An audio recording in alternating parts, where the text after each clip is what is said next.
PUBG Mobile World Invitational in Riyadh in July. And the PUBG Mobile Global Championship, which I am pleased to announce, will be starting in November, and the Grand Finals will be held in Turkey for the first time. Thank you to everyone for being tuned in. And we are so much excited about what is to come in 2023. So now, let's get back to all the action to 2022 PMGC Grand Finals. Terima kasih.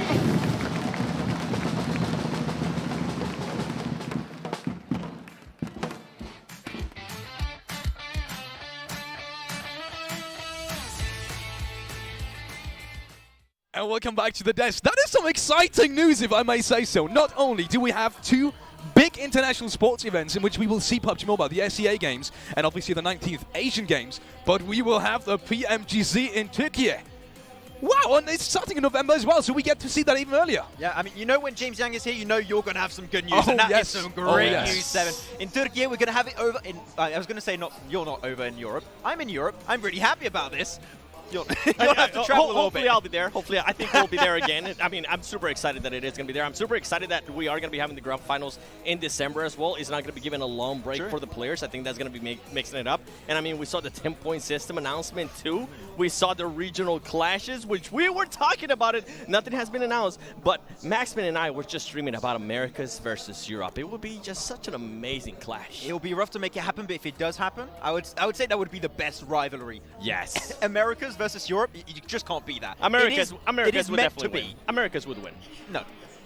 I'm sorry, somebody from Europe. I can't believe you just It could become the new classic. It could become the new classic. Before we get into the matches, though, we want to quickly keep you updated on everything that is going on over the next 3 days. The schedule is as follows. Today, starting today, in just a couple of minutes, actually, we will see the first game, and then 5 more. 6 matches today, 6 matches tomorrow, and another 6 matches on January the 8th. So for the next 3 days, stay tuned. Remember to follow your socials. Remember to tune in live every single day until January 8th, because you will not be... disappointed. You're not disappointed. You just completed my sentence. That's perfect, actually. You will not be disappointed. We will be having the point system. What you just saw will be for next year. So we will be having the normal point system that we just saw throughout last year. 15, 12, 10 in the first 3 places. And obviously 1 additional point for eliminations. Exactly. Elimination is going to be pretty important going into it. But also, we've got to keep in mind, Seven, this is going to be something that impacts it. The circle settings are the same as the league stage. No heal strat is going to happen here. Yeah, and I absolutely love that because I never liked when that happened, okay? It was always one of my less favorable things when we went to Sandhawk, so I'm glad that's not going to be the case, and we're seeing how those teams were able to qualify here. You can see the last chance. I mean, they had it the worst, but that's where 2 of the Brazilian teams came out of, and we're seeing IHC Esports there as well, DRS Gaming. And then when we go to the special invites, Wolf Esports and Alter Ego, I feel like those are the biggest question marks here for this Grand Finals. How are they going to be able to perform since they haven't really gotten a chance to really go up against these teams? And there we have it. We will be starting off with Erangel. The competitive rotation will be as follows. Yeah, of course, going to be starting things off with Erangel followed up with Miramar, Sanok, Erangel once again, Miramar, and then Erangel. 3 Erangels. If you can perform well on that battlegrounds here, Seven, that is going to be your way to stand out on the rankings. Yeah, sorry. I'm just hyped up because we saw Sandhawk there, and also the crowd is getting me hyped up. We've been talking about it for a minute, too. But you mentioned it perfectly. I feel like this teams definitely need to narrow it down their performances in Erangel when it comes out to the most. And if for some reason, something that we have seen happen over and over again, if they do start bad in those 2 first matches, which is Erangel and Miramar, I hope whatever team it is uses Sandhawk to kind of just bring it back. And we have seen teams do that before. Exactly. I mean, there's so many things to take into account, but also we're I think just a few minutes away now from jumping into our very first game. Thing is, it's a 3-day event. There are not many games that are going to be happening here. You're never going to be safe. Do not throw a game away. Every point is going to count here. And there we have it. We have teams to watch from both of you guys. You already put them in there. Maxman has Nova, Godlike Stalwart, and Geek. Care to explain, Max? I mean, Stalwart makes sense, Nova makes sense too, but also Geek Fam, once again, I think one of the biggest surprises in how dominant they were in the league stage. If we see that kind of performance in the finals, I can tell you, Seven, I would like to see if they can try and be in that top 3, maybe take home a trophy. Oh, okay. Well, you know what? I got Alpha 7 actually in the top 3 situation. I don't have them winning the tournament, but I am going to be looking forward to see how they start off the day with Nova. I mean, we talked about it earlier. Can they actually just show up and showcase why they are the back-to-back Grand Finals champions for PMGC? And then I have none other than Alter Ego, because I feel like it's just such a big question mark. This is a team that can definitely end up surprising a lot of people. We see the energy, and you know that just as much as we are feeding off that energy, the players are going to be feeding off that energy as well. The one big question mark that I do have with Alter Ego is their previous performances haven't really been that well, so we'll have to wait and see how they're going to be performing here on the first game. And with that being said, we will be heading over to John Allen and Blank. Take it away, boys, and have fun with the match.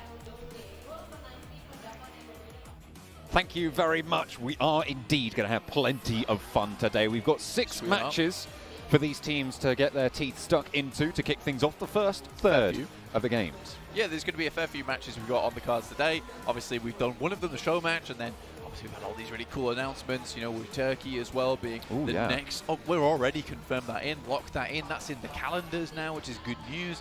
Obviously, with the new points change as well, going down to 10 for that chicken dinner and getting much less points, down to even 0 towards the bottom end of those placements, which means that eliminations are going to become much more important next year. You're going to have to be certainly a competitive team. You can't just send towards that center anymore. That isn't the case where you just play for those 12, 13 points towards that top side of the lobby. It's just an impossibility now. So this is going to really, really put a massive change on the terms of performance of a lot of these teams. However, we will be getting into our first, technically our first game of PMGC 2022 Grand Finals very, very shortly. Already you can see just the masses of support that is out right now for Alter Ego. By the way, that back there, that little sign, that wasn't put up by us. That's the fans. They are very efficient in creating a nice little zone for those guys to stay in, which is beautiful stuff. They bring their own signage. It's brilliant. You love to see it. It's a redecoration. Wait a minute. No. We need to sort this out. Come on. Bring in the signs. And they did. Fantastic support being shown for the players in this tournament. You can see them starting to focus in now, Blank. They are very much getting in the zone at this stage. Look at that. Barely moving a muscle apart from those hands. Yeah, I actually definitely looks there to be very serious. Again, for Alter Ego, we've met the coach now a few times now. Danny, he's a really great guy, actually very nice. I think that the major thing that he did for me earlier was he showed me around because I didn't know where I was going. So he was like, I'm very good with directions. And I was like, thank you. And now I've not got lost once. However, I'm sure he's also a very good coach as well. So we're heading into the first game right now, John. Match number 1 of the PMGC 2022 here in Jakarta. Erangel, the first match as it always is, Blank. We will be getting on with the plane. This time, it's headed from the west side down towards the Snovka military base. It's cutting a little bit low on the island, so those northern parts of the map going to be a little bit less accessible. Yeah, a bit more difficult to head up towards Stalbert. Maybe Yaz is still accessible, but this does mean maybe fighting for vehicles on that eastern side, which becomes quite difficult, becomes a little bit of an issue, a bit of a problem for some of these teams. Do you want to cross those paths on that side? Do you want that bad luck that could bring? Also on the east, some players, some teams heading out very, very early over towards the west here. You get Demo from IHC setting up towards South George. C2K is already dropping out. Nova looks like they're heading up towards Gatka at the moment. And Vampire down towards Primos, a very typical spot for them. We did see Nova have a little bit of trouble with Gatka during their gameplay in the group stages. There was another team that was dropping down there with them, but it looks like they managed to isolate that this time around. T2K going a little bit further on. Silas maybe a little bit too close to comfort. Hot drop on a vehicle potentially, but S2G maybe looking to lose a player. And this early in the game would be far from ideal. S2G a little bit further east for the rest of them on this engagement. IHC dropped all the way to the west on the coast, grab 2 vehicles, will be able to tuck themselves nice and healthy. The first circle pops. It's fairly central, centered on Potato Hill. This is a nice circle as well, considering you don't have to move too far towards that northern side. This plane path doesn't really cause too much ruckus, maybe in the sense that obviously getting towards that top side of the map and getting some of those positions is quite rough. I think that what you're looking at the moment, though, is some of these teams quickly sending out. Obviously, IHC sent out early over towards that western side. They've moved up towards shooting range, up towards South George at the moment. But it is Alter Ego who takes school on that middle edge, like donut side of this circle, which is great to see. This is going to keep them nice and safe and nice and healthy throughout the rest of this game. You were talking about how maybe next year we're going to see less teams be able to send very, very central, but we're not in that point system yet, right? We are still on this 15-point. We're still on that 15-point chicken dinner, and of course, if you want to be grabbing some of the loot that I'm sure some of these players will be going for, the 2022 PMGC Special Crate is on offer, but it's only there for a limited time, so make sure you are checking it out. Absolutely. Absolutely drips out in this PMGC. So many cool stuff to grab, so many cool things to pick up. It's beautiful stuff overall. I think that right now, PMGC 2022 has to be the best one yet. Inco over towards Shelter, a team that loves to head central very quickly, pick up a position in the map and then just hold on to it. Not necessarily going for these big blast out games where you hit up towards those massive elimination counts, but those games that will see you steady over 3 days towards the end of this Grand Finals, where you may be able to pick up yourself a first, second or a third place. Inco, though, I believe might have some more difficulties when it comes to PMGC 2022. I think that if they're heading towards that center side, it's not necessarily always going to be as easy as that as it was over in that last chance. It looked pretty simple, the game plan for them there, but I can almost guarantee you some of these other teams that are extremely good, very well honed in capability, will be picking off these kind of rotations from Inco and to the such of other teams within this lobby. Buradam playing on the eastern side of things, will be pretty close to Inco, in fact. See Sky only on foot this time around, might have to jump into the three-wheeler here with Kengzo. Tiger as well, maybe occupying that third spot, but Inco are further down the hill and they should be safe in prison. Hang on a minute. Vampire have managed to pull First Blood out against Ketch from Fireflux. So Vampire managed to get the first point of the tournament. A good start to proceedings for them. They'll be happy to kick things off in such a fashion. Yeah, I mean, that's really good news for them. At least one initial knock. Don't know if that was First Blood, though, so far. Yeah, that's your one elimination. Seems strange that point isn't there, but that will come after the game finishes when they pick up their placement points for all these matches. But the elims, they are 1 point each so far. So if you got that answer right, you're very smart. And or, to be honest, it's a gimme. It's a gimme, that one, right? Who won the title twice in a row? Everyone knows it's Nova. So if you didn't get it right, I'm a little disappointed. But if you didn't get it right because you're just joining into PUBG Mobile Esports now and you're joining on to us, I'm very happy you're here. And maybe you'll get it right next year if you hang on with us, because we do have so many more fun things to come. But is it going to read who are the 3-time champions of PMGC, or is it going to be who took the title? Who took the title away from Nova? I mean, that's the real question, right? And I think for Nova, specifically over in those test matches, I think we didn't see absolute domination, let's say. I don't think it looked as squeaky clean as it usually is. But again, test matches, scrims, don't necessarily translate extremely well when it comes to actual play, actual action. And also for Nova in particular, this is the team that often cruises through and then really pulls out those big numbers, the big action when it absolutely counts. And right now it counts more than ever. Absolutely right towards the finals. The last 18 games of this season, of the 2022 PUBG Mobile calendar, are being played out right now. So there's really no more time to wait. Can't be hanging about, not this time around. But they do have their countrymen to worry about. The Wolves obviously coming in from the PL, coming into this as a potentially even higher seed than Nova, having beaten them out previously. You've also got 4 Angry Men who were able to qualify directly through from the group stages. Yeah, I mean, 4 Angry Men are a very, very good team, doing particularly well in PAL as of recent. I think they had a bit of a fall-off over in 2021, right? And I thought it was a bit of a shame that we didn't see them in 2021, considering they did have such a splash over in 2020. That's where they looked extremely strong. I think that was back when, you know, they were taking shots against Solke over in Vikendi when his team was in Castle.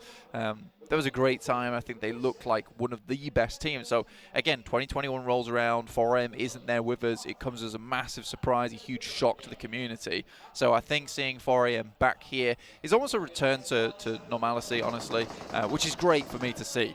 Well, this is definitely what I want to see as well. Let's hop on board with 4 Angry Men. Kengzo under pressure now from Good Shout. Not quite able to get the full knock, but half an HP bar taken away. Fortunately, there is cover. There is a building there for Buram to be able to take occupation of. Wolves as well, on the top of Potato Hill. You said that it was going to be just the one team in the center. Well, now there's more that have started to move on through. This is quite a wide split over Potato Hill. 2 and 2 for Wolves. Yeah, this is a typical kind of rotation. I'm not the biggest fan of it. I think it's one of those ones where you can lose players pretty quickly over on that western side. And if you get rocked upon aggressively with a push up towards the north, there's only 2 players there. It's very difficult for those players on the western side to react quick enough to provide that support that they need. So you're really looking at kind of a 2v4 scenario where you're hitting one of the knocks. You don't necessarily have to finish it as a 2v4, but you certainly need to slow something down. I think that's where you need to be a very, very good team to make that one happen. Chinese teams, though, they are very well known for these 2-2 splits, even bigger splits than that, in fact. So if anyone can do it, I mean, we can imagine that Wolves would be able to hold this position. Kelsey takes the lion's share of the damage there, but the buggy brings them back to safety for S2G. Circle pops, center, a little bit to the south coast there. Will keep the water in proceedings, but likely that we will be finishing over to the east side of Pachinki, northwest of Farm, southeast of School. But playing massively over towards that edge side, right? They're not even making their way into the circle as of yet. Still yet to pass over towards Gatka. Nova decided to leave that position behind, trying to head further in towards the circle itself. We're seeing Wolves at the moment actually taking shots over towards Nova. Orders found a position that's down towards the southwest side of Potato Hill. Nova yet to fully regroup here on their maneuvers, but they will be able to do so very, very quickly, and Jimmy wastes no time in starting to extend that Caterpillar slink back together. U-High on the hillside for Geek Fam, looking to slow down the Nova IGL. Jimmy will hear those bullets whizzing on past. Will be turned away at the door. Has to scout out in another direction, figure out where they want to go in from here. They're already very, very central under the purview of Wolves to their east.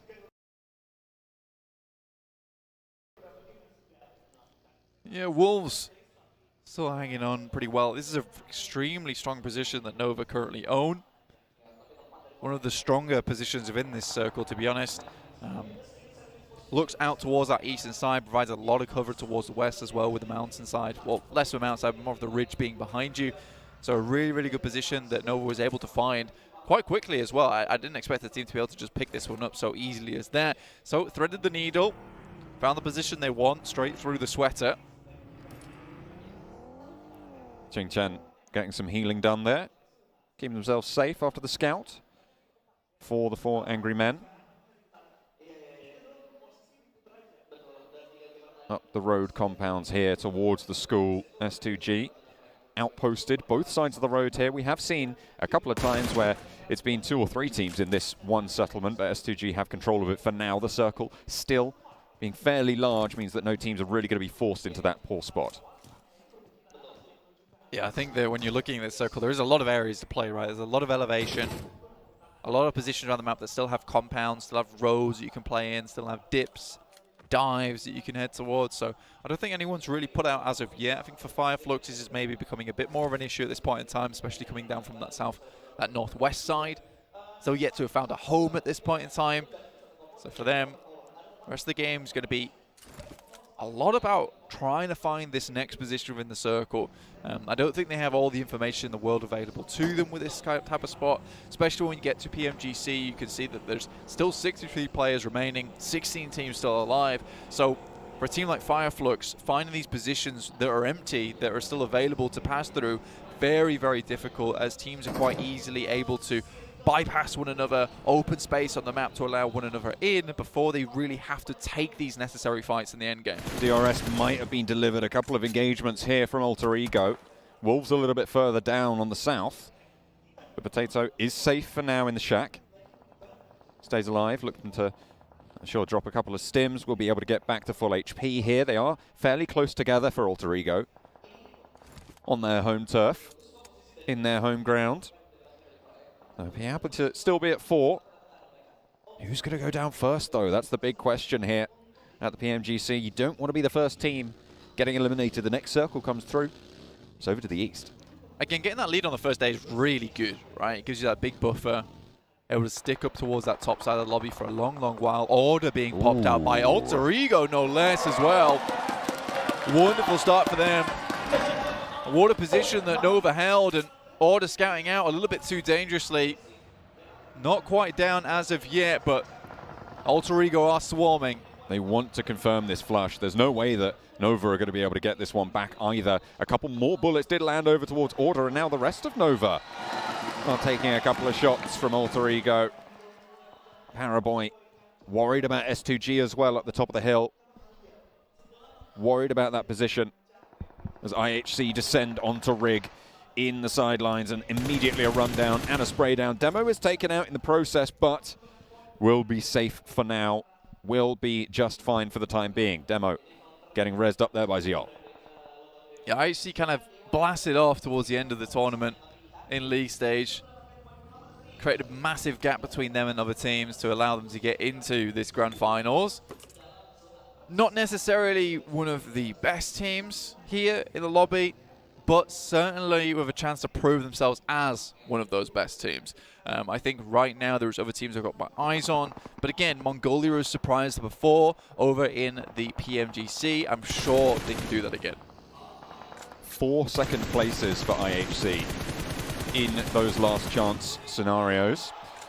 As Lutz takes a tumble there from Fireflux, the second player of theirs to fall. Hang on a minute, we've got a bit of a scrap with IHC. T2K looking to try and stay alive, but IHC want to finish the job that they started. And Demo again, the one to go down, and once more Ziol picks him back up. Really good stuff. I mean, Demo's kind of just playing as the absolute punching bag of the team, which is absolutely fine. I'm okay with that. You know, as long as a little bit of sand's pouring out of him, but he's staying up on his feet, brought back.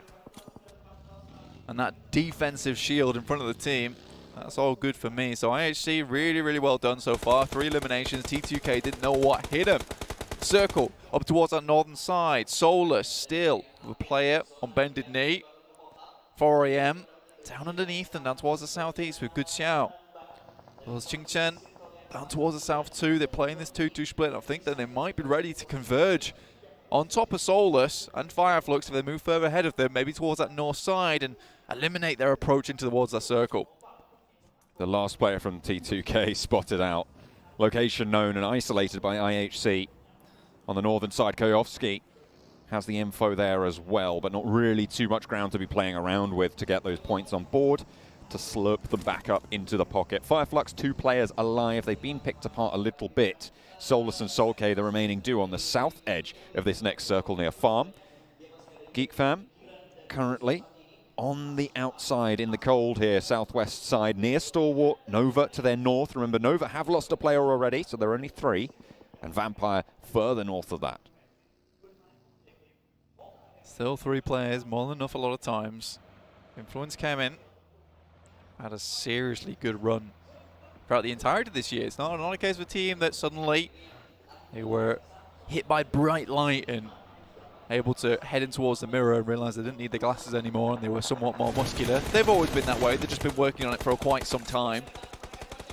Fortunately, it's not going well for them. Oh, Influence came in, getting caught up in the web of it. IHC stringing them along now. Only Law remains on the backstop as Nova have their own problems to deal with. Nades out through the window. Influence, hang on, 2 teams have already fallen there. The burn down as Geek Squad try and roll into Nova. It's not going well. They're turning the ties. Jimmy is down, sure, but King and Paraboy set up the crossfire and the Geek fam are cut down. Goodness me, Geek fam. This is a great chance to represent Malaysia here in the PMGC Grand Finals and look for that grand title itself. Unfortunately, going against Nova and getting picked apart like that does not bode well towards the team that is currently defending. Vampire Esports, on the other hand, this may be a different team, a different type of beast altogether.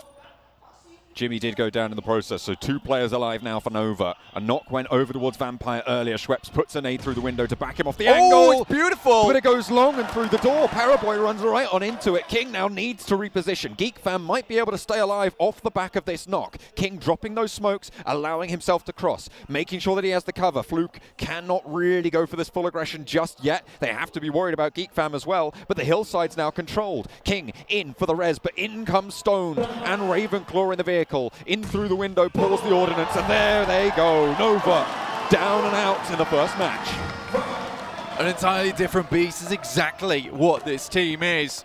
Sharp fangs, long claws, and massive, massive potential to scare here in the late game, prowling out from the bushes. Really, really well done to Vampire Esports. Cut themselves a nice bit of the circle for themselves over on this western side, can move through it. Good positions to move up against as well towards that east. With Alter Ego taking a couple of knocks there, that might just be their go signal. Delta definitely spotted Qingtian going on into the shack, and there's the Molotov. Is it going to spread? Is it just fallen a little bit short? I think it might be able to get a first aid off there and stay alive, but that nade in through the door might just seal the deal. Outside again, a DRS laying it short. DRS, honestly, they played a very safe type of game over in the league stages. Waited a long, long time, and it wasn't until towards those final moments we really saw what they were made of, John, honestly. And I think that once we did see that, we saw that, you know, they were maybe a little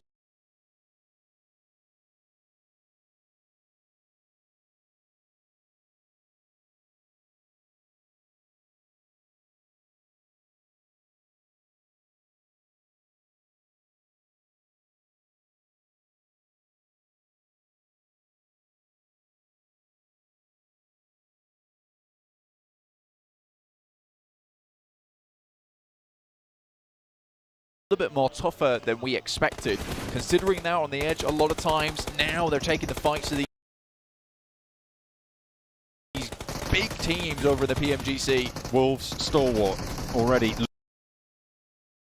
looking for the crash. The Wolves lose the first on the engagement. Action already on 2 eliminations. As Remember falls, Memory wiped out as well. Scry into the ground floor, stays up and kicking as well. Beautiful. And pick feet to the back lines now. Looking to pick Remember back up. Scry gets that heal off and they remount their aggression. Scry in through with that DBS. Action takes a lot of damage, but Pika is already forward with the UMP. Pick feet falls to the top floor. And Beautiful's there as well. He's found and Stalwart keep it on rolling. The Chinese teams are being pulled apart here, Black. Really good stuff there from Stalwart. Again, this is definitely no longer these years of PMGC being all about China. We had some seriously good teams. Alpha 7 included, taking it to the guys who put it down so far. Mythic down behind them, but for anyone to do it, Revo can. This guy has been certainly impactful for the team. Cavillo is still there as well. Tiger with the zone pushing in will have to move now. Demo from IHC. We've seen him be, you were talking about a little bit of a punching bag earlier, Blank, and that sand is still topping him up. Vampire on the western edge, playing still with 4, pushing in. They will need to move past Alter Ego. Fnatic on the off angle. Vampire may be potentially unaware of it, but it looks like they're playing on that ridge line. 4 players from Alpha 7. In the meantime, on the eastern side, there's the opposite end of the circle from Vampire and Alter Ego. They're going to move on forwards, take the challenge with DRS. IHC forcing this into a linear engagement.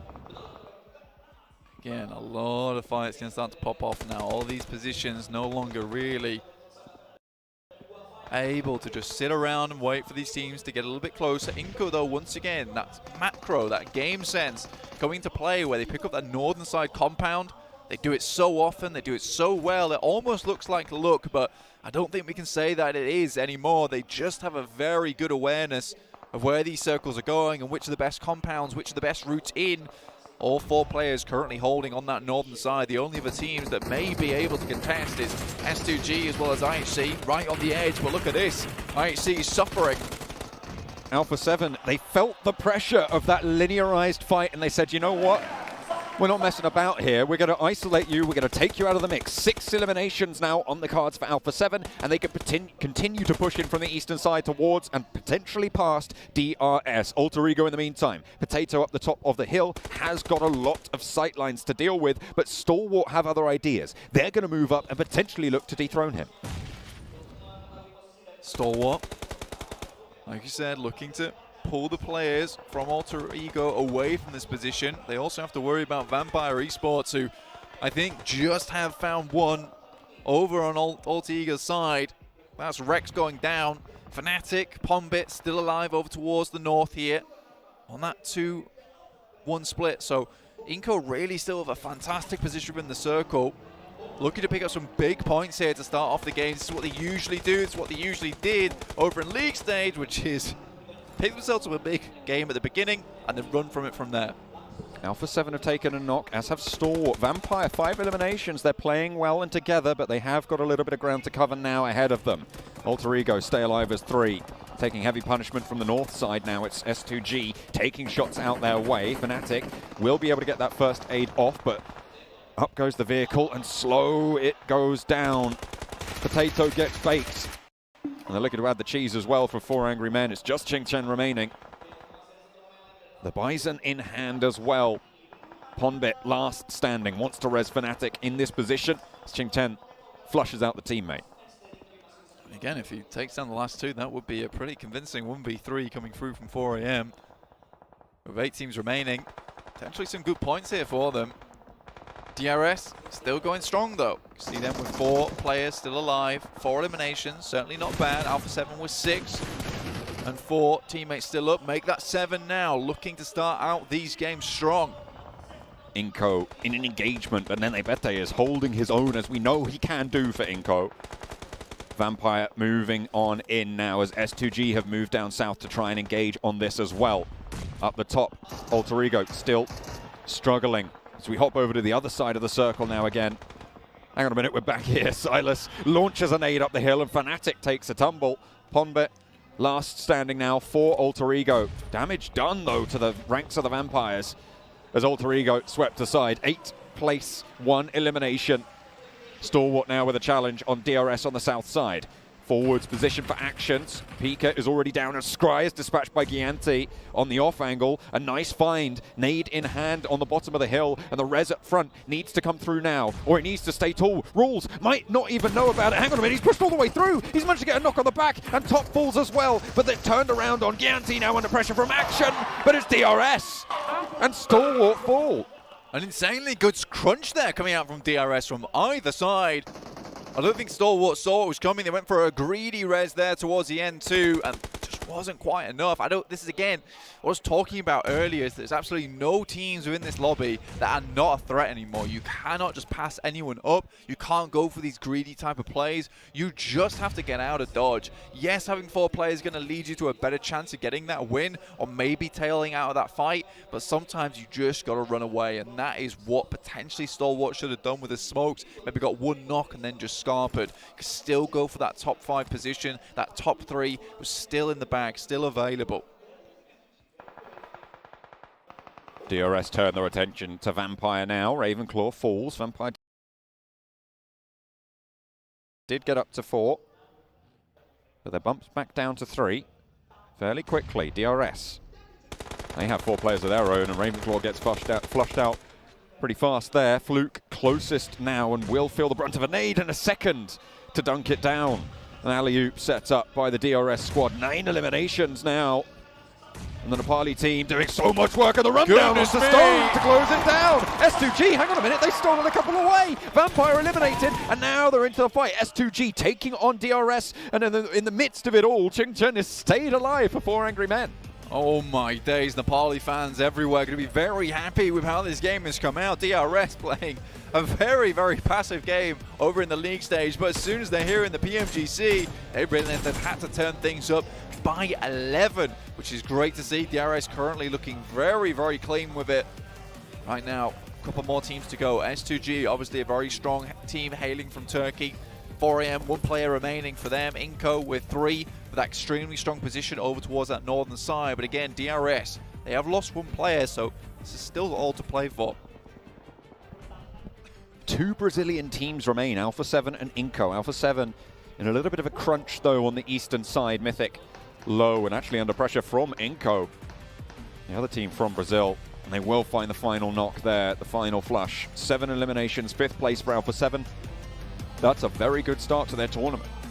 It's a really good start to their tournament. I mean, that's going to bump them up massively. It'll give them that 11-point average kind of lead very early on in terms of like a 3-game buffer, which is ideally what you want if they can take it just a little bit further now.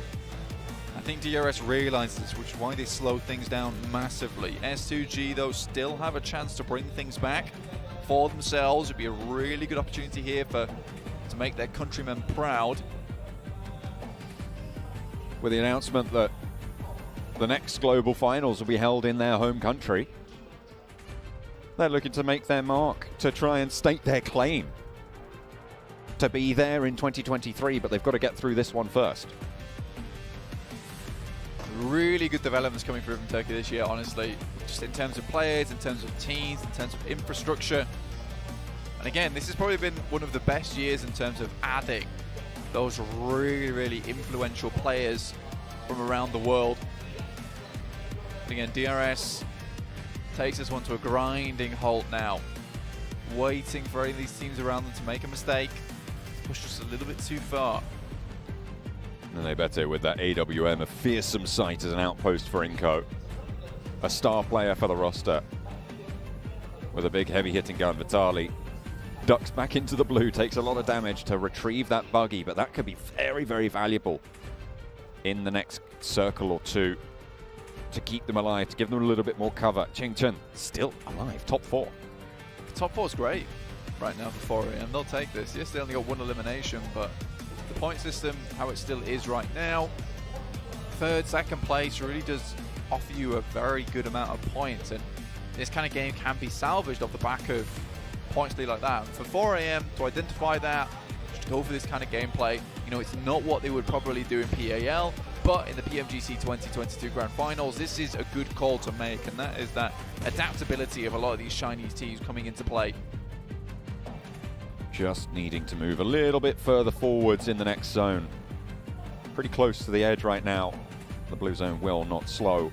No matter who you are, no matter where you're from. DRS on the south side lurking to sweep across this hill a little bit. Inco are holding out. Chingchen finally, I think, starting to strike as the solo player. Needing a little bit more ground, a little bit more position. Might be coming from DRS that actually, but S2G nonetheless still all live and kicking. All of them still in action. Kelsey on the backstop. Kelsey, it's a good angle, but it's Vitali. Some beautiful shots there from the SLR, looking for one more. Sees the bearers in the helmet. Can he thread the shot over the top? But no. From downhill, it was not meant to be. Nenebete under pressure, found out as well, just Vitali. S2G taking heavy, heavy punishment. Vitali, he's got the SLR, and now Hamzy left with the duo of Kelsey to try and stay alive. DRS are in the midst of it all. 3 players for them. 6 eliminations on Killer, by the way, in the meantime.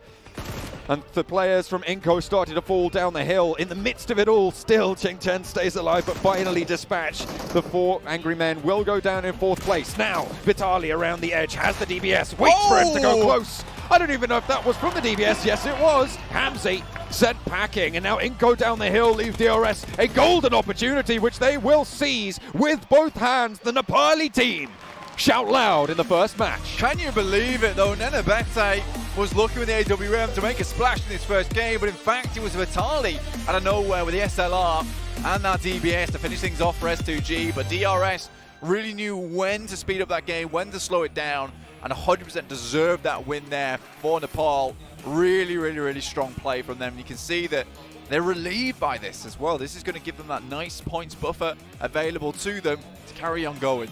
That was pretty heavy as a game for them as well. They had a lot of eliminations on the card. You could see their 6 eliminations for their MVP this game. 1.4k damage, near enough. Brilliant, brilliant performance coming through from Killer for the squad, and the rest of DRS moved well on these hillsides. Absolutely, I think for Killer, he's been performing pretty damn well recently, and a 1.4k mark is not an easy mark to hit either. That is really, really tough, and I think for him, he's going to be massively proud with this game, John. You were talking about how these players can adapt, can change coming into these finals. Yep. This is what you wanted to see from DRS. You've talked about that change of gameplay. I mean, this is completely like similar to Nova, right? Is that cruising playstyle over in the league stages to get into PMGC and then bring it all to bear there. But I think DRS maybe doesn't have that strength towards the start of the year. And I think through this team, through Delta, Rules, Killer, Gyante, they've really found this magical team set now, this magical core that's going to take them really all the way at this point in time. And for DRS, normally I would have looked at that situation, been like 3 players still left remaining. But it's DRS. I don't think they can close out this game. Now I look at them and think DRS have got this in the bag. Seemingly really very effectively as well. Look at that. 27 smokes used, 21 grenades. It kept them together all the way until the end. They played it, I would say, near enough perfectly on these hillsides. And it wasn't like it was a game that just went to them. They had to fight for that position. Yeah, they had to fight for 100%. I think for Inco, they're a very different team altogether. They're kind of the Nitro Boost team, in my opinion. You know, they've got the small amount of fuel left of Nitro, and they just hit that Nitro button towards the end of the game, the last 2 minutes. It sees them up towards that top 3. That's all they need, really. Inco don't got friends, they got family. They are blasting out, but so are DRS with a statement game to kick things off here at the PMGC.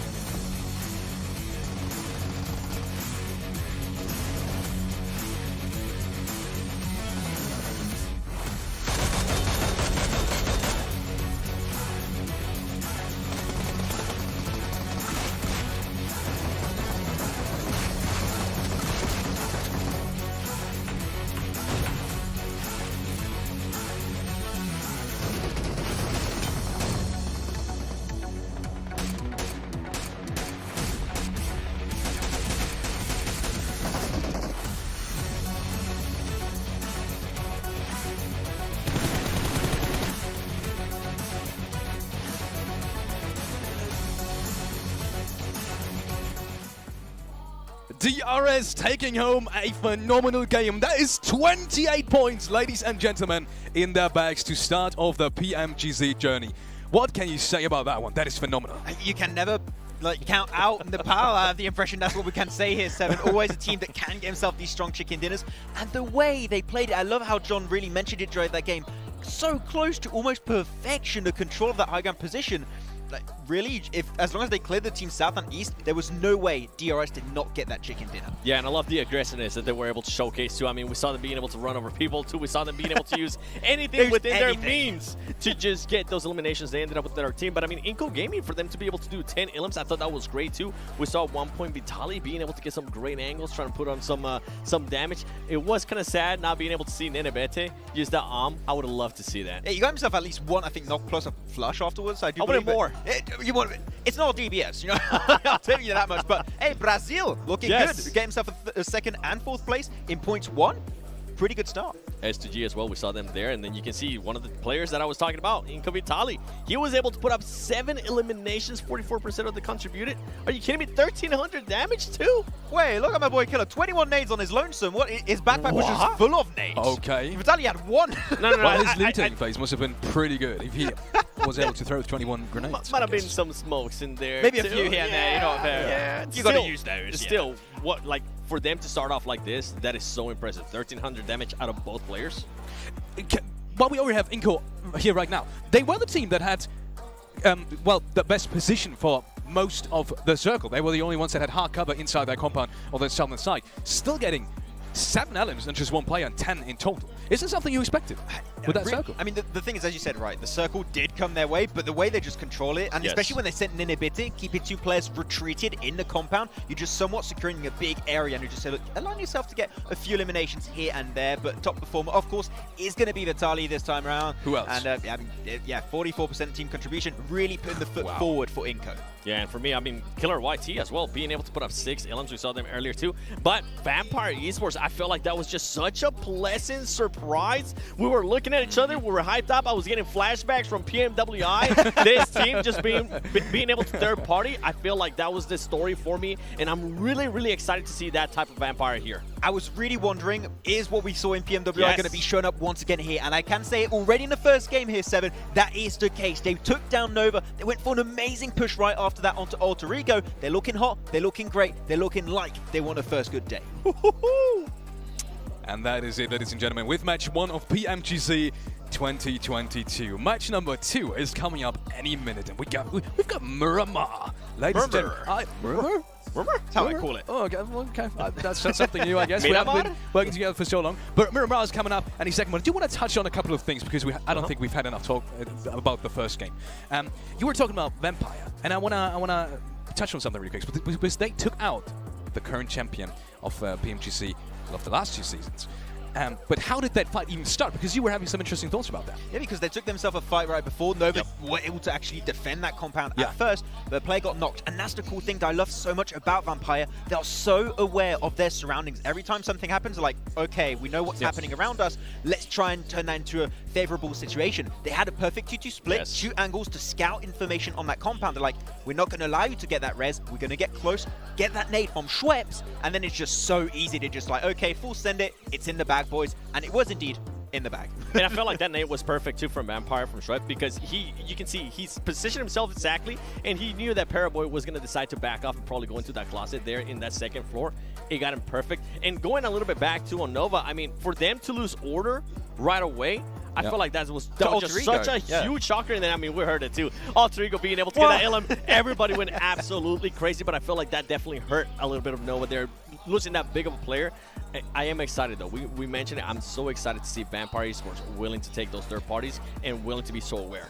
Speaking of about Alter Ego, while we're already at the topic, they had a pretty good position in like phase 4, 5, and 6 to some degree. And I was sitting here and I was telling you, I have a feeling they're going to win this game because they had a good position on the southwestern side. It was high ground as well. They had a team that was pressured into them by the zone, but they did kind of lose that momentum. What happened? I'm really happy you bring that up, Felix, because I think that we were both in agreement during that game. You have what to do and what not to do when you're looking at what DRS did in that game and what Alter Ego did. Like, it's a perfect, like, just black and white situation where Alter Ego, they kind of gave too much space to teams like S2G, to teams like especially Vampire, who were just looking so hot after taking down Nova. If they held their ground, maybe they're in a similar position as DRS. Maybe they have an opportunity to go for the win. And then you look at DRS, holding their ground, clearing out. I think it's Alpha 7. I think it's Stalwart also they clear. If they did that, could have had an Indonesian chicken dinner for the first game. I would have loved it, and I was actually surprised that Alter Ego didn't decide to push on the fight between Nova Esports and Geek Fam. I thought that was going to be the team that was going to be willing to third party that, and then Vampire Esports says, you know what, you guys are taking too long, we'll take over. Yeah, I thought that was going to be it. And with that being said, let's head over to the teams to watch for game number 2, Miramar. We have the picks from these beautiful analysts already here. I gotta see. Oh, it's DRS again for Maxman. Maxman, can't you explain? I mean, there's not much to explain, is there? But they kind of got a win. Tell me about it. You know?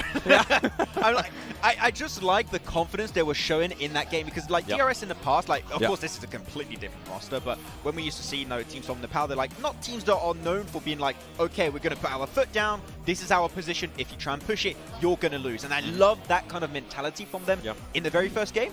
So I hope we can see hopefully more of that playstyle and just attitude in these games. For me, I went with off the 7 there. I mean, we saw the aggressiveness out of them. I think they ended up with 7 eliminations. That's definitely what I love to see. We saw it during group stages. Miramar was usually one of their strongest maps, and that's also why I picked Nova, because Nova used to be very, very strong in Miramar, and they're going to need to bounce back here. I'm pretty sure they're currently just boiling inside, saying, you know what, we can't allow that to happen. We can't allow Order to just get eliminated early on, and then Vampire Esports, I want to continue to see those Vampire Esports third parties. Very good. You have 2 teams in common, which is DRS, A7 and Vampire, but there's one difference in your pick, which is Nova. So you think they're gonna bounce back after that? Miramar, yeah, makes sense. It's Miramar. That's why we both picked him. I think it's like Miramar. You got Nova. It kind of like 1 + 1 = 2, and I'm bad at math. Even I can tell that. Well, okay, I'm too. Don't look at me. But yeah, I mean, that's anything, right? interesting. Don't make me do math. Okay, my dad's an accountant, and he's gonna be upset if I get it wrong. Well, interesting picks either way. Brazil starting off really strong, though. We've seen it in the rankings. A7 and Inco both having incredible performances. But I do have to say, out of both of these teams, I felt like Inco had a little bit of an easier game. That's why I would still rate, and I can see it in the picks, and I can understand why, A7 a little bit higher. That aggressiveness, is that something you see A7 having throughout the whole of PMGC Finals? Is that what you expect from them as well? Because a lot of people have been debating about, teams like HVP not qualifying, for example, because they were overly aggressive. And a lot of people were saying Nova is exactly that kind of good mix. Where does the Brazil team stand here right now in terms of aggressiveness and, maybe sometimes taking a step back and winning it? Ask the expert. This is Nova right here, all right, in regards to aggressiveness. and being able to switch that on, being able to have that switch, right? And I feel like Alpha 7 is here. Before, they used to be super aggressive, and they didn't have that slow down button. They weren't able to be as patient. This is a completely different team than before. So for anybody watching, if you think they're going to be able to just continue on that aggressiveness, they will, but they will be able to switch it on when they need to, and I feel like that's a huge and massive improvement out of Alpha 7 this year. Yeah, I mean, as you said also many times when we were talking about Alpha 7, they're a very streaky team, right? And this was not an easy game for them. That 5 versus DRS, I think there's a very slow, like, low percentage of chance they actually win it. The fact that they survive as long as they did, got as many eliminations as they did, is very impressive. So we'll see if they can make it happen here on Miramar. And that's it from us, ladies and gentlemen. We will be going over to these beautiful castles that I can see on my right. We will go over to John Allen, and thanks. Have fun! Oh, we got it. We're here. We're ready. We are a little bit chilly up here, actually, but he's doing all right. He's managing. He's managing. I saw like DRS got this really cool scarf, so I might steal that. I also saw that, you know, also Alter Ego's got some cool merch as well. So you might, if you see me later, I'm probably going to be just like stacked layer upon layer of different team merch, and I might be unrecognizable. So I apologize for that. It'd be great because no matter who wins, you'll be wearing their merch, right? Exactly. You just might have to peel off about 7 layers, but you'll get that. They're like, that's biased. It's like, but wait, there's more. You put the headband on. Yeah. I love that. Team headbands would be cool. Team headbands would be cool. Maybe like next year. 5 of them. Maybe in Turkey we'll get some of them. Stacked. It's like got this ring in front of my head just in case I bump my head on anything. It'd just be like, you need it. Good. Wow. Okay. It's kind of me. But You clumsy bumbler. I'm quite the klutz, unfortunately. However, there was no clumsy play on that last game. Certainly we not. saw some really good stuff there from DRS. Obviously, Alpha 7, very strong. Unfortunately, weren't able to take it all the way, sadly. S2G, similarly, got absolutely picked apart by Vitali from Inco. That's kind of just a Vitali thing to do. You know, it just happens. Comes out of nowhere. It's good to go. It's match made in heaven for Inco in that particular moment. I think S2G probably was the only other team that could have beaten out DRS. So as soon as they took them down, they kind of secured themselves that 2nd place. Players loading on into the lobby, making sure they got everything sorted out. Fireflux didn't really have the burn that they had in the solos in that first match, but there's still plenty more left to go. We are into match number 2 fairly soon as the lobby once more spins itself up to get ready for Miramar, for the desert. Obviously a bigger map here. I say that every single time. Just for the newbies, obviously. Do have, obviously, your boys Vampire over here looking very good at the last game. Unfortunately, weren't able to take it all the way as DRS bombarded them with a grenade airstrike from the side, smoked them out. They have no idea what was hitting them, but we are headed into our 2nd match of the day on Miramar.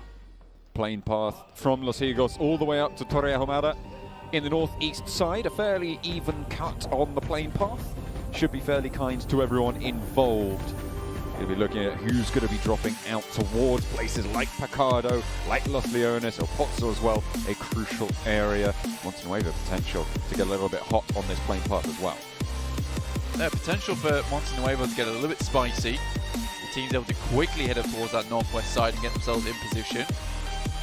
Picado, obviously one of those really well-liked positions around the map.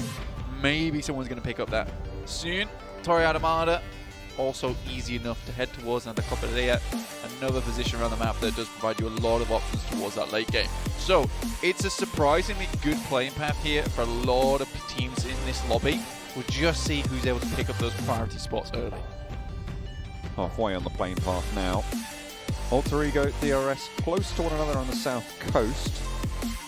Over in Picado, it looks like it's going to be Wolves on their own right now. Los Leones potentially shared between Vampire and T2K, but T2K are a little bit further north and might not even challenge for it. Instead, they've got their own problems to worry about over there. There's 2 teams dropping near them. The outpost from Nova all the way down towards that south side. Circle pops. It's over towards Impala. Yeah, Impala open now. Not many teams actually headed over this way, in fact, so you should see some players, some teams heading on towards Puerto Paraíso, even Impala. Delta's taking the Delta Expressway over towards that position of the map on the old glider. Good news for them. Won't get isolated. Bit more difficult to actually take players out in this thing, considering how fast it can be. Not very evasive, though, unfortunately. Most time when I try and pull out evasive maneuvers. I tend to just smash right into trees. That is one of the main dangers, I think, of flying. Yeah. When there are trees nearby. Or even, you know, pylons in the background, hitting those cables. Smash. Bad times. That's right. I feel like you're trying to tell me something and I'm not getting it, but I don't know what's going on there. No, it's just quite funny, man, because John is dressed for the weather right now. He's got a nice jacket on. He's good to go. He looks cozy. He looks warm. Oh, so cozy. I'm currently borrowing a sweater. Ah. Got the hood up. I'm sat down. I'm all huddled in my chair, and it kind of looks weird. It kind of looks like someone's the professional and I'm not. However, Whoa. I can bring professional commentary. Might not look like a professional right now. Oh dear. You look fine. You're doing great. Thank you. We're surviving. We're managing. It's not always. You can't always judge a book by its cover. The only survival happening, not just in the game. It's Yeah. in the casting area I'm as surviving well. here as well. Exactly. Yeah. Like Gale wins of Antarctic freezing possibility. But obviously, these teams must be nice and happy. They can pretend they're in Miramar. I can pretend I'm in Miramar. Yes, you can. That nice hate. Oh, you know, it's just taking over my brain. Look, you're just gonna get jealous if you think too much about it. I really, really am. But again, IHC on the western side in Montenuevo. No Yeah. one really challenged them out on this western edge. They can move in fairly soon. absolutely. And again, this is what I'm saying about, you know, not judging a book by its cover, or me with my silly sweater on. But it's just teams like DRS or Inco where you think to yourself, you know, maybe you're looking at this team a little bit wrong. Like, I used to think Inco was a lot of luck. I think that they're fully aware that they don't have that power to go against some of these teams in the lobby that are right towards the top, and there are a lot of them, and I respect that about them because they just set themselves in positions where they can take those third parties, they can take those off angles, and that's fair enough. That's fair play. I like that from Inco. They're doing what they can to see themselves up towards a top position here at the PMGC Grand Finals. No matter what happens, I think if Inco can keep up this kind of pace, they're going to bring home some good money for the team. Influence coming north side of El Azahar. Wolves left Picardo very, very swiftly, I would say. We're not too far into this game, Blank, and they've already left and headed all the way out to the east, towards La Bandita, near towards where Nova have actually made their move. So two of the Chinese teams will be playing there. Hang on a minute, there's a third as well, because Nova are in the midst of it also, near the crater, near Minas Generalis, just a little bit further north. Inco crunching in from that north side. We'll see if they have got that power. Inco, obviously, this is what I'm saying. I don't think they have that power just yet. But I think what they do have is they have good game sense, they have good awareness. I think they do their homework. They go home and they study. They keep the little nightlight on, and that's fine. I respect that. I like that a lot. It's something I admire in a team. I think if you just come into these matches and you just have sheer brute force, doesn't always come through if you don't have, you know, the brains to back up that brawn a lot of times. I think right now Inco is kind of consists a lot of brains. They're a strong brain though. Very strong brain. Big, strong brain. Yeah, a muscular brain. They've been eating their greens. Yeah. S2G on the western side as well, just a little bit behind the queue for Wolves. And they'll draw a little bit shorter, but they're still firmly in this circle for the next. But they went over towards Impala on the east edge and looking to create an outpost a little bit further into the mix of it all, a little bit out to that western side of their position. They'll be happy to do that, happy to be able to gain that foothold. 4 Angry Men on the southwest side. Chington was able to get very, very deep into that last game. 4th place, in fact, for them as a solo player. So a good foothold on the tables will have been achieved there. 9 points total, which on the game that they were having, a really, really good result. It's not bad. I think he was hoping for a top 3. And it was quite quickly that a lot of these other teams went out after them. But again, 9 points. Yeah, it might not be that average you're looking for like maybe that 10, 11 plus, but what this does see them is in a range where this game, they hit just a little bit higher, maybe a few more eliminations, get a decent position over towards that. They'll be making good pace in this lobby. VPE currently right on target with 10 points on their last game. I would like to see something a little bit more explosive from VPE. Obviously, taking the title in PMWI, they took both the titles, in fact. That was over in the main tournament as well as the after party. They were absolutely smashing the competition. It was a global competition as well, but this wasn't the type of teams you maybe see at PMGC.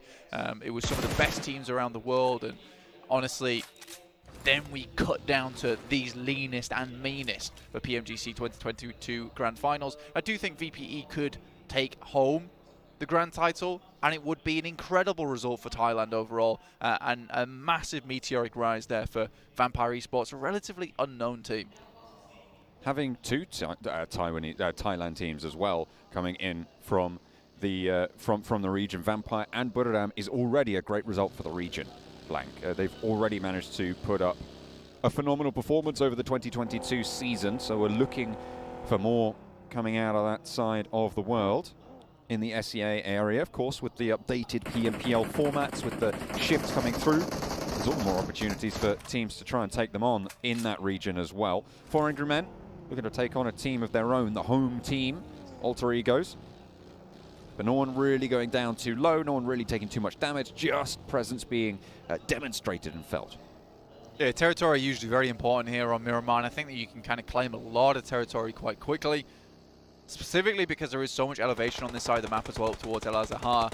You can control a full kilometer around you, and in fact, you know, you are seeing a team like Influence Kemin doing that right now from the southeast of Junkyard.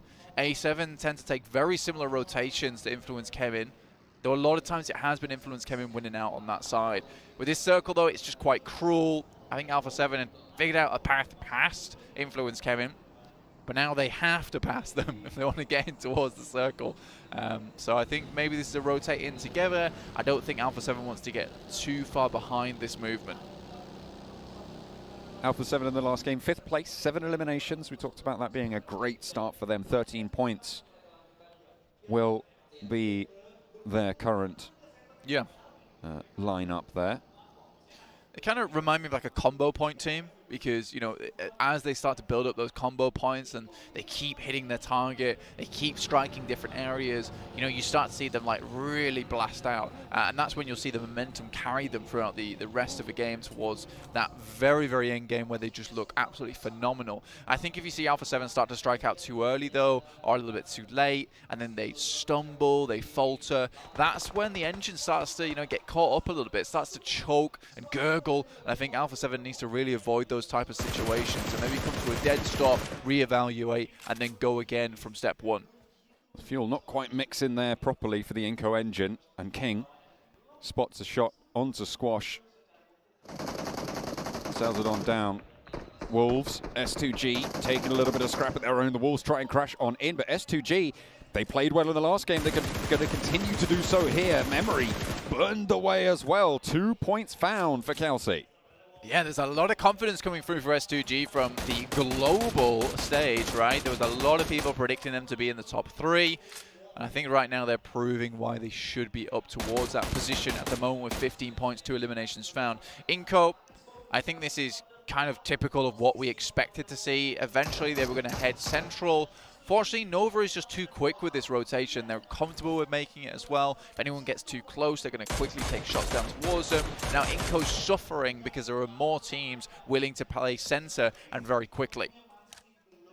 Will be a little bit trickier for them. However, in the first game, 10 eliminations, 2nd place. You won't be unhappy with it. See if that can continue against Nova's position. You were talking about them being close to one another. Pick feet. Knocked, beautiful, yet to get that res, and with the health bar as it is, unlikely that he's going to be able to make that dash unless you do it right now. Beautiful. We'll be playing solo from here on out into the game. Moves forwards to the building. His teammate falls, and Wolves down to 1. They didn't have the greatest of first games, and it looks like the second might be a repeat. The Wolves, just as an invitational, it hasn't really paid off the way that they may have hoped here. Still think they've done very well in their respective region, but I think that league stage, well, at least lacking it for these other teams in terms of Nova and 4AM. It's given them a lot more practice against these teams, and Wolves is coming in a little bit fresh. Now, we can say one thing for Wolves is that they're a very, very strong team. We know that they are. We've seen them perform at that kind of level, but I think for Chinese teams, it's about that adaptation. Now, 4AM and Nova's been adapting for the last month towards this playstyle. Wolves has kind of had a day, right? They've had a couple of days maybe in test matches, results, rehearsals. So I do think that maybe tomorrow we'll see something a little bit more out of them. It could be an instantaneous adaptation as well, where we do see Wolves get better maybe in match 3, match 4, at which point you start to see them take off just a little bit. Cliff dives from the 4 Angry Men to move towards Beautiful. A nade leashed towards WWX and will actually do a hefty chunk of damage there. Does need to be a bit worried, and Beautiful backs most of them off. In the meantime, Geek Fam trying to hold off Influence Kemin. Wolves fall. The last player did go down and out-snipes one of the 2 remaining Geek Fam players. Will leave his teammate high and dry now as Damn Rude, last surviving member for the squad. Influence Kemin up to 3 eliminations. Nice stuff for them. Alpha 7. Don't have to get in on board that kind of action as Influence Kemin moves up towards that northern side. Fireflux still on the edge though. On that southeast, we're looking at them right now. Currently 2 alive, but 0 points found so far. So for Fireflux, yeah, good start towards their show match at the beginning of the day. However, we haven't seen anything too exciting so far. And I think that is kind of the curse of playing as a edge team. A lot of times you can quite quickly crash and burn in just a plume of smoke and not really get anything done, as opposed to a team that might want to play center, might be able to pick up a couple of eliminations here and there and pad their scoring. But I think Fireflux is looking for one of those big chicken dinners. As are plenty of other teams, to be fair. At this stage, an early lead is great to be able to secure. DRS are able to do it. Stalwart distributing goods, making sure everyone is nice and supplied. Solus scouting out a little bit further north from the rest of the roster, but will be spotting them out as well. Inko close to 4 Angry Men and Nova. This is that central position that you talked about being moved into very, very quickly, Blank. See, able to get one of the players back up, so Inko's still at 4. We're sent away by Nova. It's not an ideal position, unfortunately. The team's able to watch across. Again, though, Inko's kind of setting themselves up towards Buduram and Alpha 7. They'll have to plant their feet, though. In the meantime, 4 AM looking out towards Fireflux. Again, this would be horrific to crash into this one and take so many casualties so quickly. Oh, Lutz and Solke both fall, and Fireflux are down to 2. A really nice crossfire, a forwards movement from Svan, and WWX does them wonders, but King is there to play spoiler. Spots Svan crawling back behind the headland, and there is cover now. King backed off. Solus will be looking out this way, but Ketch in the meantime is also down, leaving Fireflux at just the 1. The res now looking to come through for the 4 Angry Men on that southwest side. As King backed off that ridgeline, Jimmy wants to put pressure on as well, trying to back up the teammate, but King is flushed. A player lost now fully for Nova as 4 Angry Men pull themselves back together. All 4 of them now up and kicking. Yeah, that could have been an absolute disastrous result there for 4 AM after they've secured such a good position over towards that northeast side of La Bendita, only for King to come in, find one player on the knock and then the flush, in which case their push up towards Nova later on would have been really difficult. The fact that 4 AM will just turn that around, pick themselves the elimination over towards Nova, that's going to make their push on that north side so much easier now. You can already see MWWX heading up towards Stalwart. Spreading their influence. Slowly creeping it outwards. Stalwart, west side of the compound now. Playing in the warehouses, they should be just fine for the time being. DRS, south side, 4 players alive. Skirting around T2K. And looking for a position a little bit further east. Buduram are going to be ahead of them, and they turn their tails instead. Move back towards T2K, up on the compound on the top of the hill. Not a bad spot to play here. Do have to deal with T2K soon enough, but I'm also off towards that eastern side yet to really hit anything too large in these games. Getting 3 points on that last one in terms of placement points alone, but not many eliminations as they were cut to pieces by the likes of Alpha 7.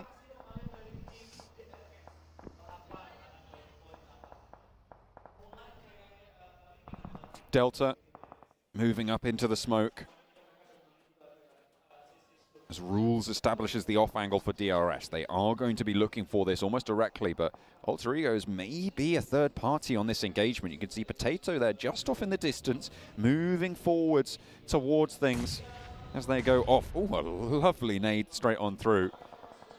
There's a low health bar there. Unfortunately, there it is. The third party from Alter Egos comes through, and DRS's presence is going to be waning now as Alter Ego can start to flow across this hillside. But do they want to commit to this fight with DRS at this stage? Instead, they can just get ahead of T2K on this compound.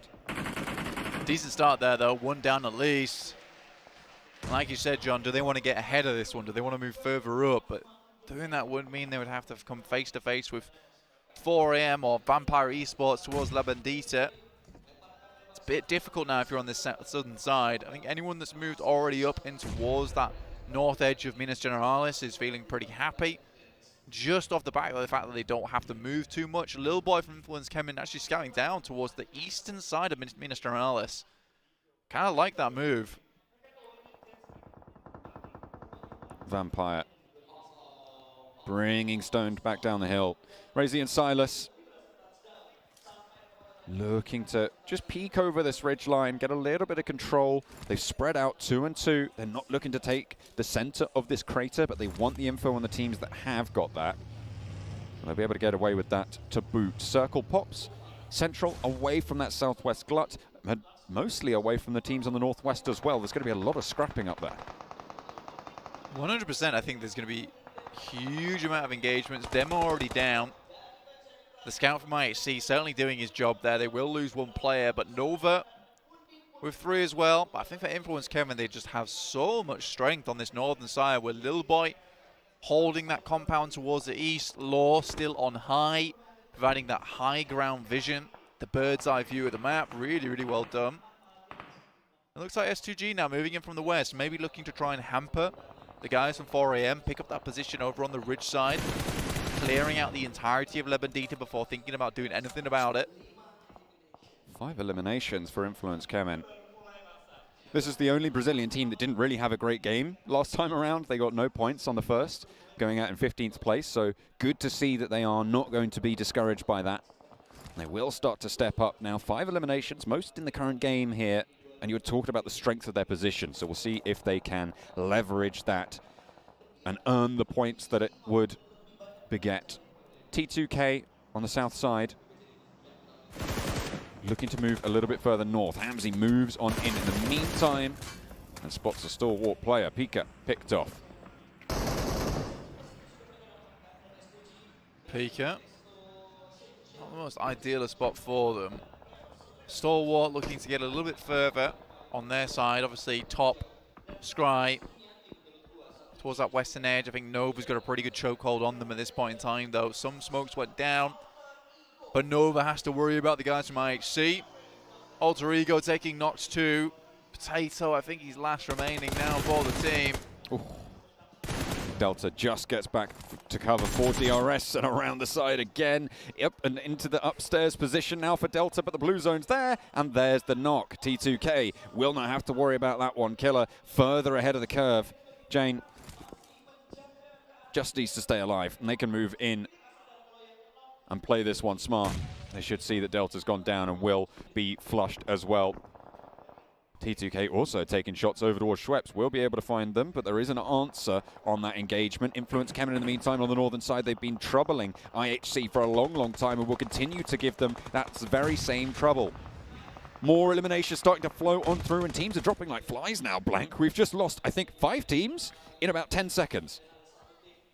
It was very quick. And honestly, this is the case of La Bandita being shunted out. There are so many teams kind of playing around that area. And you can only play around that area for so long before you have to full send it over this side. Vampire Esports were really hanging on by a thread for a long, long while. They lose 3 players, in fact. 4 Angry Men up to 5 eliminations now. S2G struggling. Silas very, very low. Will bleed on out. Kelsey also under a lot of pressure here. 4 Angry Men pick up 7. Vampire seemingly the next to fall to their blade, but there is that one shot coming over the top from Schweppes, who is keeping them together now. The only piece of the puzzle remaining for them. 2 reses potentially on the cards, but with a blue zone coming in 35 seconds, with 4 Angry Men moving in to exert leverage over those down positions. Schweppes going to have his work cut out with Qingchen on the high ground. Needs a miracle to make this one work. Good Xiao with that Molotov forces Schweppes to go for a little bit of an engagement there, forces him to peak too high, and actually it's T2K to take the point. Vampire Esports really pulled out every single stop there to try and make their way through, but was not meant to be, unfortunately. Aggressing onto that position maybe had to happen a little bit sooner, but with S2G up towards that north side, Stalwart, 4AM having a really good hold on that position with Alter Ego also getting in the mix with 2TK. I think that honestly, you look at that and you just think it's a dying battle. I think Vampire Esports thought their position was a lot better than it was, but I think it was just because so many of these teams cornered themselves down towards La Bandita, which is why we saw so many fall so instantly as soon as this circle moves up this way. Influence came in, pick up that position that Little Boy's been holding for quite some time over towards that northeast as a regroup, and they may need to send it down towards Alpha 7's spot. Buradam, as well as Influence came in, both are looking to take shots towards Alpha 7 and maybe get a knock or two, in which case they can take up the mantle of that really good spot in the circle. 9 eliminations now for 4 Angry Men already. 3 of their players still active in the fight. 2 teams right now, 3 teams, sorry, with 4 alive. Inco, Alpha 7, Influence Kemen. All the Brazilian teams are still very much in this one, but Order may be looking to change that one. Federal close by to danger, but has backup across the way. Shots landing really effectively, and there's the nade. Excellent 1-2 punch from the Influence Kemen squad. They've been playing with strength on this northern side and will continue to do so. Paraboy now looking to try and get across that road, get across that ridge line as Order flushed out, his teammate taken away. 4 Angry Men moving into another Brazilian stronghold here against Inco this time around. Vitali opens up the bidding, a good Xiao falls first. WWX is a second casualty in the engagement, and Ching Chen now looking to trade nades around the corner. Vitali has other ideas. A nade towards the back goes a little bit long. Molotov around the wall stops a fallback from Ching Chen, forces him into the fight, and excellently executed. Inco. Beautiful hold. I mean, 2023, the year of Brazil, man. I'm telling you, these guys are on the upward battle, the upward path towards the stairway to heaven. And honestly, I'm really so incredibly happy about Brazil and the Brazilian teams and what they've done this past year and what I think they will do this next year as well. Influence Kemen, I think they've come in and kind of revitalized A7 in a way, because I think that A7 was sort of cruising a little bit. And then suddenly Influence Kemen comes out of nowhere and it's like, there's another kid on the block, and Alpha 7's like, right, we can't have this. We're going to have to really go into hyperdrive. And again, Inco, the little brother, starting to make their way up the rankings as well. Looks good. I think with a little bit more time, maybe coaching, analysts, Inco could be a really, really good team. They do have extreme potential, taking down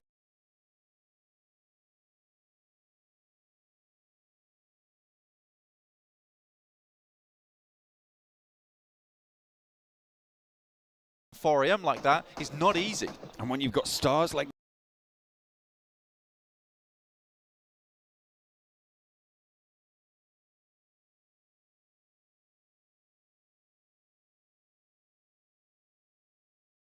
Nenebete coming through on that little brother Inco team, it's no wonder. Say little brother, currently second place on the overall tables, 4 eliminations on this game. Brilliant, brilliant stuff from the largest country in South America. They have certainly made their mark and are continuing to do so here in Jakarta. Nova on the northern side, playing with 2 now. Yeah, still going. I think that's the main thing. But again, only 5 points so far for Nova. Not ideal as defending champions. It's kind of the day where you'd like to get a big bump up in terms of points potential. That last day looked a little bit easier. Again, for Nova, certainly anything is possible. They have pulled things out of the bank before. I would not be surprised to see a 100-point day be pulled out from a top hat on day 3. That is just something that might happen. Again, though, it would be very, very difficult. Inco, still on this western side, still doing work. Paraboy steps up, finds at least 1 there, though. Good stuff. Nenebete's down. Arguably the key player over on Inco. Will be felled, actually stolen away there by Buradam. Across the way, Vitali, look at a light up. Jimmy will be able to do so. It's Scry to chime into it as well as Jimmy goes down outside the shack. Currently held by Stalwart up the top, but Paraboy will fall to the play zone. And that's going to leave Nova out. 5 teams now remaining. Influence Kemen on that northern side. 3 players left alive. Alpha 7, all 4 of them going. Inco 3 as well. Buradam looking to try and keep themselves together, but they are 1 against the Brazilian 3. It is going to be difficult now for Buradam to keep their cool going forward. Coming into the last zone before we do enclose this one completely. Right now, Buradam, Tiger, Kengzo, Sky Only, very good at holding down the battlefield. Sky Only is this player that's always been so manipulative of a lot of players within the circle itself. But playing with 3 shots, really tearing into Influence Kemin now as Inco have turned their attention their way just that little bit. For 8 eliminations now as Influence Kemin will fall that northern side. It gave them a lot of points there, but 4th place, 8 eliminations, great stuff. Inco is really the big news here. They started this game on 2nd place. They have 3 players alive and a really great chance here as well on Miramar. Yeah, they were sent away by Nova. And again, this is the Nitro boost. This is where they click the green button and get going. Alpha 7 looking to stop that one. A Winnie in the hands of Mythic. They have not moved too far away from that position before. Becca, Squash, Vitali still up. Nenebete, that key player, not on his feet though. But again, Vitali was able to put in some really good work on that last game as a start opponent for them. Sky Only tries to spray down the guys from A7, but they're making a good move here. Gaining ground, actually. Terrain play really on point for Alpha 7 with 4 players alive. That is the most of any. Buram absolutely blindsided there to a nice little spray coming through from Squash. Buram cut down to just 2 active. Mythic spotted but hits the deck with a Winnie. Wants to tear a head or 2 off shoulder, but have to wait and see for the opportunity. Carrillo being sprayed out towards Tiger as they go across the open field in the buggy, but Carrillo steps up for Alpha 7. Goodness me! Lit up and Buram full. That's going to be 2 teams now remaining. Alpha 7 still in it with 4 as Inco take 3 into the final fight. Mythic down, really bad news. That off angle was so important for them. Now Carrillo tries to get himself back up into action, but already Inco is making the right moves, destroying all the vehicles, preventing them from pushing any further towards the circle. They already have the center here, a very good ridge to play around, and Carrillo's split off from his team. On the other hand, Inco's in a great spot to finish this one out strong. And yeah, little brother might be getting his own back here. Mythic very unlikely to get rezzed in this scenario. This is the final zone and it will close all the way to the center. There is potential for them to roll out towards Mythic. There is that little ridge line in front of him that can be played as cover. But the time really not on your side, and do you want to invest the smokes at this stage? I mean, yes, it's last zone. 100% would. That's definitely what I would do. Do they have any left? Yes. No. Yes. No. That's Inco. That is a stun grenade. Most of them have already been popped out. Looks like that way. Carrillo does make a push really far That's forward into Squash's crosshairs. That's not going to work out. Unfortunately, there's not even a trade to be seen. Now 2 players active for Alpha 7. 4 eliminations on the game. Mafioso and Revo now with it all to do for the squad. Inco, they took 2nd in the first match of today. They're looking to try and put up that 1st place here on Miramar. Alpha 7, arguably specialists here on Miramar though. So even with a duo, they are certainly a force to be feared. Mafioso goes down. In the meantime, Revo now last standing for Alpha 7, and it's not long for it. It is Inco to step up yet again, and what a start to their tournament. 2nd place followed by a chicken dinner. We wanted to know if they still had that power to take on the biggest teams within the lobby. And look, they pulled out the Nitro boost at the end, but this time they've attached spikes to the front of the car, and they send that one flying directly into the chicken dinner. Now they'll pick that one up, they'll take it with them, and that is a very good game there from Inco. Even again, losing Nenebete, being able to play with Squash, Vitali, Becca. These players really have leveled up their game from league play into PMGC Grand Finals, and that is something that's wonderful to see. And it was great news to see that early, because a lot of these teams have got to be scared now, got to be scared of Inco, because it's like, look, we took down their MVP. We took down their best player, and regardless of that, they're still able to pull out some big numbers, some big games. And I think for Inco, they have found that teamwork, that synergy that they were desperately looking after. Vitali was brutal in that game as well, getting 6 eliminations on the cards for the squad. Really solid performance. Did so much work against those teams who tried to move in central. Yeah, absolutely. I think that, again, this is a case of getting sent back by Nova early on. Yeah, of course, that does suck. That sucks. Almost losing a player as well off the back of it. So you pull back, you pull away, you reevaluate the situation. I think they didn't want to head down towards La Bendita. They noticed there wasn't a lot of players coming across the fielded area early on.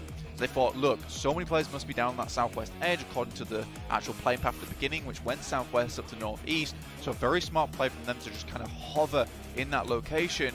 And it wasn't that compounded play that they went for. They kind of just went for those ridges, those little dips that they could play in, those ditches, and then really brought out everything they could in that last moment because they were guns blazing. They absolutely blasted on through. A great result for Brazil as a region. Well, I say as a country in that South American region. A triple result. Buriram could not stand up to the test of those South Americans.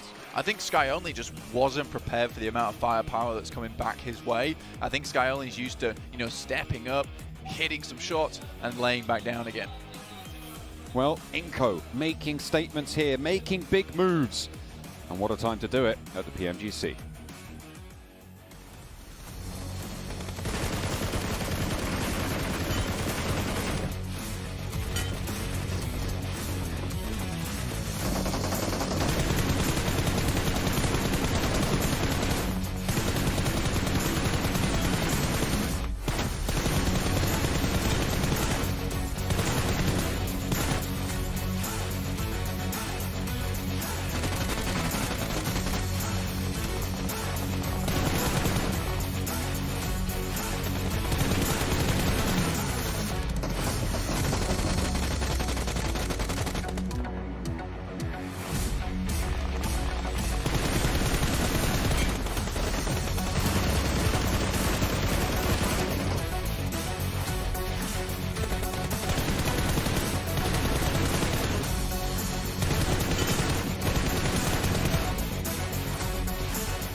Welcome back to the desk. And if that wasn't an exciting game, I don't know what is. We have Brazil.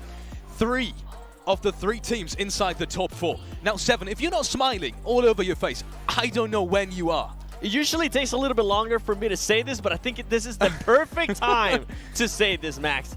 Do Brasil!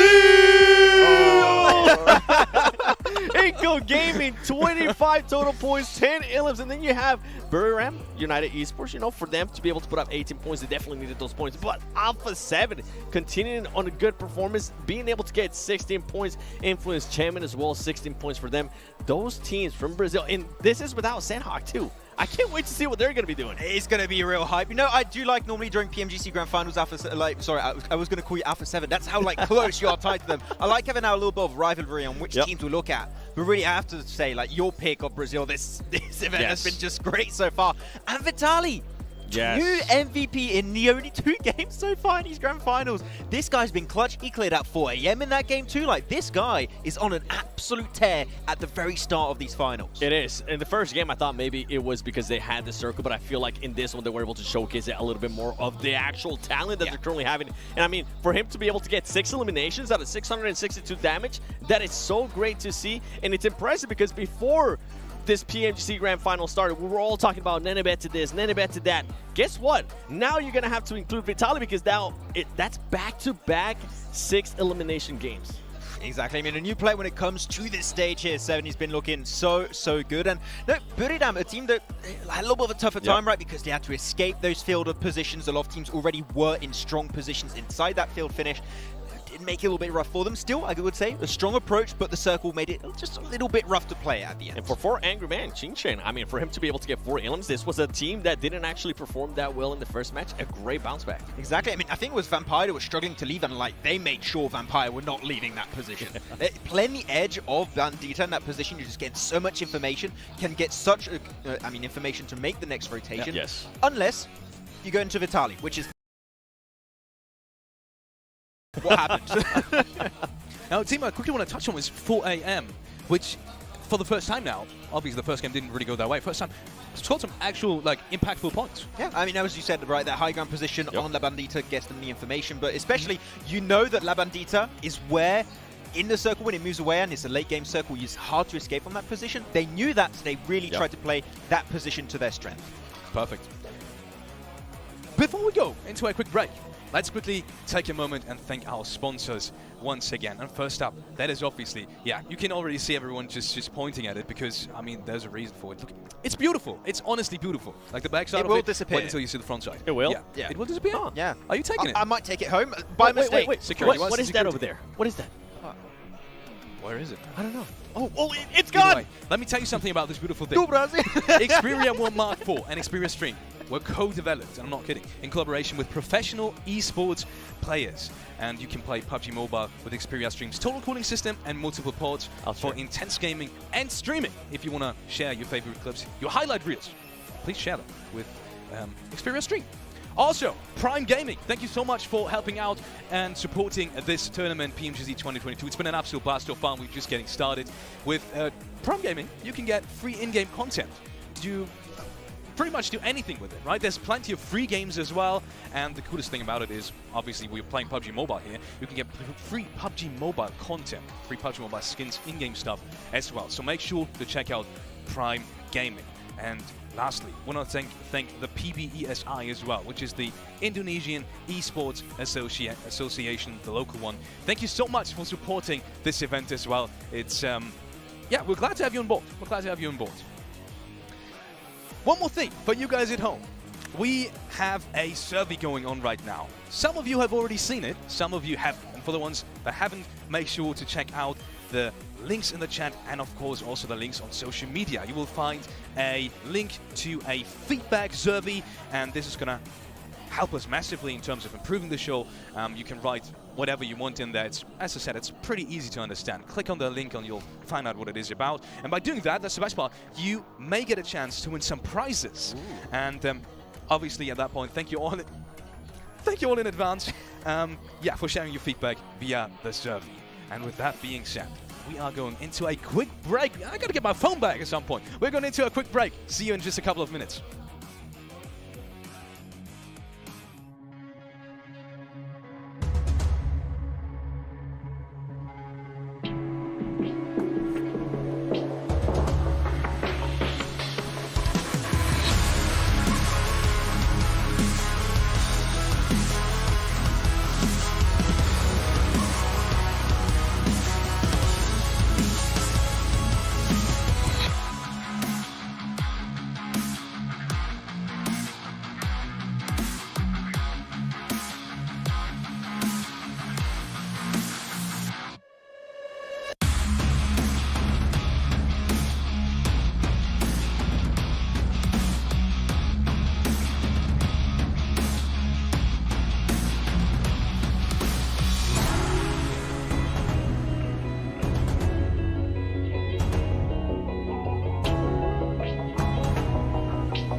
welcome back after this short break. Brazil is turning up in PMGC 2022, and not only one of the Brazil teams, almost all of them. Yes. You want me to go? No, every time I like Brazil, I'm like, I'm just going to shut up and just let him talk. I'll let you do it this time. What do you want to say? You know what? Actually, never mind. Inco Gaming. Can we talk about them, please? Vitaly, I know we talked about them earlier, but like I feel like that after 2 matches, that is the biggest surprise for me. What Vitaly's being able to do. Boys, first time playing at this level too. Right? Yeah. It's just like, whoa, okay, you got teams like, your 4AMs with Svan, you got yourself your Novas, you got so many teams that already been able to play and perform at this level, and yet he's just like, easy peasy, mate, PMGC, small event. What's crazy too is this team has only been together for 5 months, and they're at the PMGC Grand Finals. It's wild. Let's take a look at some of the overall rankings we have. This is the actual standings after match number 2. So going into match number 3. Inco Gaming's at the very top with 47 total points. I was about to say 27. Well, no, 47 total points. Alpha 7 is just 1 spot down. In between there is obviously DRS Gaming with 29 points on DRS on 31. That is... Are you surprised so far? I know you are on 7, but Max, is there any team that potentially sticks out to you? I mean, I think that also we got to keep in mind 2 games is going to be very volatile. We're going to see a lot of changes, but I would not have expected this leaderboard at the start, especially seeing like DRS get himself a chicken dinner, which is always good to see. But the thing is, a lot of the top contenders we were expecting to do well. Currently on the second page here, 7. Your Vampire Esports, your Nova, your IC, even the side of Fireflux Esports and Wolves and Geek Fans. Like so many teams, actually almost all the teams that I just almost said every single name on this page. It's like, it feels a bit weird, right? I might get hated off for this, but I okay with seeing Nova in the second page because of what we usually talk about. I mean, we do have Sandhog coming up, as you can see on your screen. They tend to start slow sometimes, and it's okay. It's okay for them to be in the second page as long as tomorrow they actually show up, and they usually tend to show up, right? At least that's what we've been able to see from them in the past. Now, another team that we did end up seeing on the second page that I actually want to talk about, it's Wolves. I feel like they are underperforming, even though, yeah, you said it's 2 matches, it can be very volatile, but this is not what we expected of Wolves, and I'm starting to wonder if it's maybe them not being able to play on those group stages, them not being able to have that extra information or being able to know what some of the other teams are going to be doing. Yeah, I don't want to get any hate for this, but the only thing I remember of Wolves doing so far in these 2 games is when they needed their own teammate. I'm sorry,